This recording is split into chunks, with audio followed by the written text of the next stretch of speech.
Search crews attempting to locate a submarine missing off the coast of Newfoundland in Canada have reportedly heard banging sounds near the wreck of the Titanic.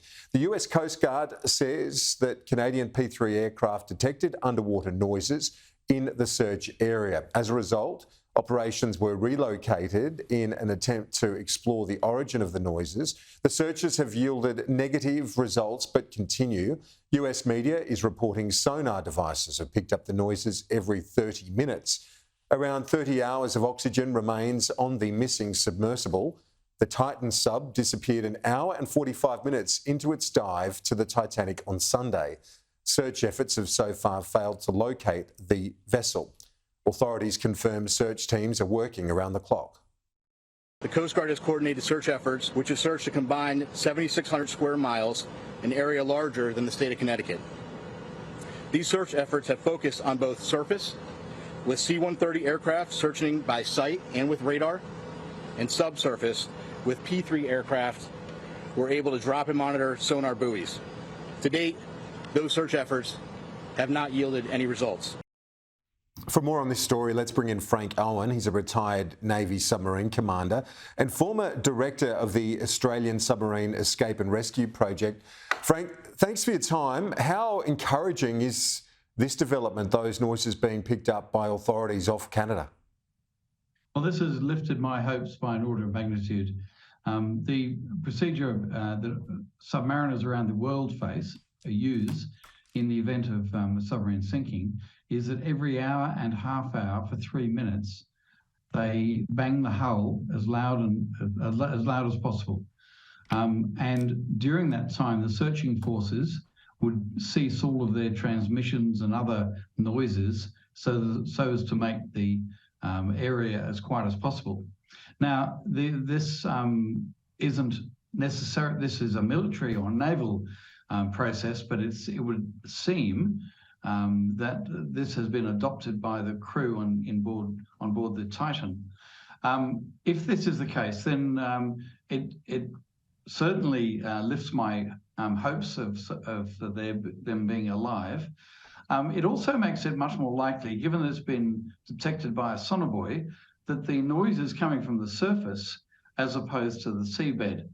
The report that I saw said that one of the aircraft saw a white rectangular object close to the surface, and that would tally with the shape and size of the Titan submersible.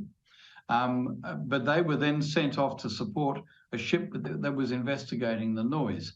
Now, one would hope that they marked that spot and at least recorded the datum, because it's useful to come back to it. But also it would mean that if that's the case, then searching with an ROV is very unlikely to yield any results in finding the bang. When you look at the race against the clock that we are facing at the moment in these, the Coast Guard and others who are undertaking the search, it's a bit over a day, but now that they've got some sort of location on it, or the whereabouts from these noises, as you said, your hopes have risen off the back of this, but still we're only talking about a bit over 24 hours to go. That's true, but that time is rather nominal. It really depends on how much exertion that the people on board are going through. The 96 hours is based on a very nominal consumption of oxygen and generation of carbon dioxide. And if they're resting in between these half-hourly banging activities, then they should be remaining as calm and reducing all of that metabolism as possible. And in terms of the recovery process, how would that operate? I guess it depends how close to the surface they are. Well, that's true. The Titan is actually recovered from it has a barge that is submersible. And one of your clips just now showed this barge mid-water where it sinks below the surface. The Titan drives itself onto the barge, and then the barge surfaces and is recovered by the the mothership or the host ship. Now, I don't know where the mothership is. I don't know what the sea state is like. I don't know what the ability of the Titan to propel itself is. But the fact that it's there is a hopeful sign. They still, though, have to get them to the point where they can open the hatch. And they can't open the hatch from inside. It requires the outside intervention to do this.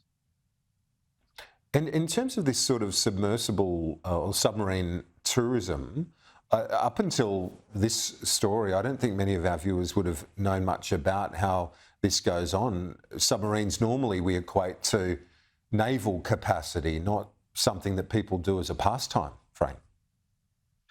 Yeah, until the perhaps the early 80s or the 70s, the offshore oil and gas industry used to use the submersible considerably, and they would use them to send saturation divers down to the depths. They would bring them in from a saturation chamber, take them down to the 400 or 500 meters, whatever depth they were going to work at. They'd go out, do their thing, and come back.